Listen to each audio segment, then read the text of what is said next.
ಸಭೆ ಮಾಡಿ 100 ಕಾಂಗ್ರೆಸ್ ಗುರಿ ಇದೆ.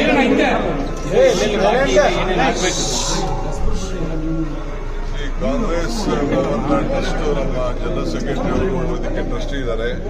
AICC ಟ್ರೆಜರರು ಪ್ರಾಪರ್ಟಿ ಇನ್ಚಾರ್ಜ್ ಅವರು ಕೂಡ ಬಂದಿದ್ದರು. ಸೊ ಎಲ್ಲೆಲ್ಲಿ ಯಾವ ತಾಲೂಕಿನಲ್ಲಿ ಆಗಿದೆ, ಯಾವ ತಾಲೂಕಲ್ಲಿ ಆಗಿಲ್ಲ, ಯಾರು ಇಂಟ್ರೆಸ್ಟ್ ತೊಗೊಂಡಿದ್ದಾರೆ, ಯಾರು ಇಂಟ್ರೆಸ್ಟ್ ತೊಗೊಂಡಿಲ್ಲ ಎಲ್ಲ ಕೂಡ ವಿಮರ್ಶೆ ಮಾಡಿದ್ದಾರೆ. ಎಷ್ಟು ಪೆಂಡಿಂಗ್ ಇದೆ, ಬಿಲ್ಡಿಂಗ್ ಎಲ್ಲಿ ಕಟ್ಟಬೇಕು, ಎಲ್ಲಿ ಕಟ್ಟಿಲ್ಲ ಎಲ್ಲ ಕೂಡ ಮಾಹಿತಿ ತೆಗೆದುಕೊಂಡಿದ್ದಾರೆ. ಎಲ್ಲ ಕೊಟ್ಟಿದ್ದೀವಿ.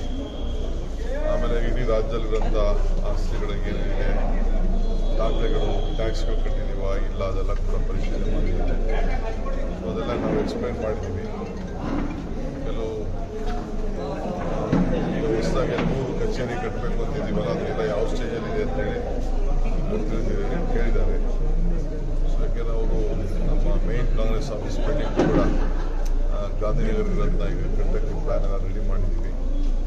ಅದಕ್ಕೆ ಮುಂಚಿತವಾಗಿ ಎಲ್ಲ ಮಾಹಿತಿಯನ್ನು ತೆಗೆದುಕೊಳ್ಬೇಕು ಅಂತ ಬಂದಿದ್ದಾರೆ. ಇಷ್ಟೆಲ್ಲ ಮಾಹಿತಿ ಕೊಡಿಸಿದ್ವಿ.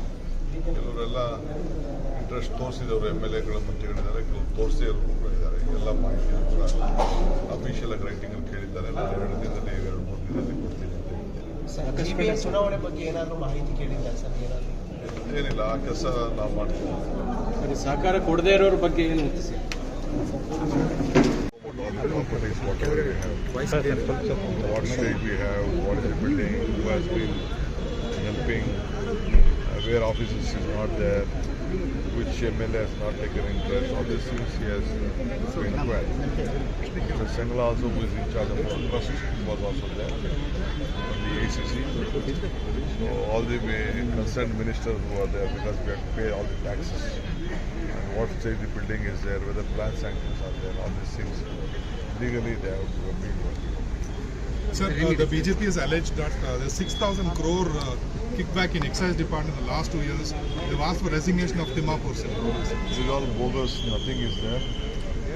What they are doing is politically motivated. They are just trying to defame it.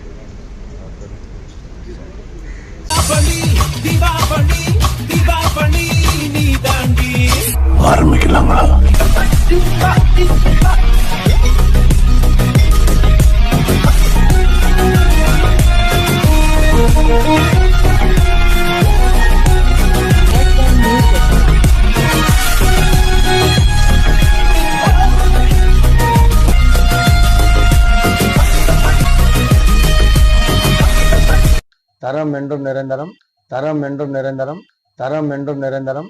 வாங்க.